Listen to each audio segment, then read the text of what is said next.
इस वक्त अहम खबर से आगाह करेंगे। पीपी 167 लाहौर में पोलिंग का अमल शुरू ना हो सका। पीटीआई पोलिंग एजेंट को अंदर जाने से रोक दिया गया है। एजेंट को पोलिंग स्टेशन नंबर 67 और 68 में जाने से रोका गया है। अहम खबर से आपको इस वक्त आगाह कर रहे हैं। लाहौर का इंतहाई अहम हल्का है पीपी 167, जहां पर पोलिंग का अमल ही अब तक शुरू नहीं हो सका है। पोलिंग स्टेशन नंबर 67 और 68 में पोलिंग एजेंट को अंदर जाने से रोक दिया है। आपको इस वक्त वहां की सिचुएशन हम बता रहे हैं। पीपी 167 लाहौर में पोलिंग का अमल शुरू ना हो सका।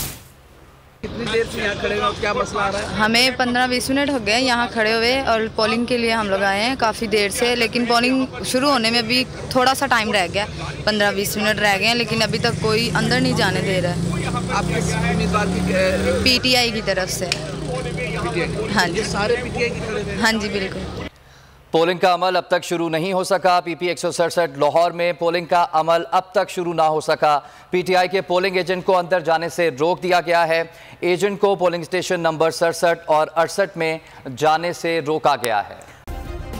सब्सक्राइब करें और बेल दबाएं ताकि कोई खबर रह न जाए।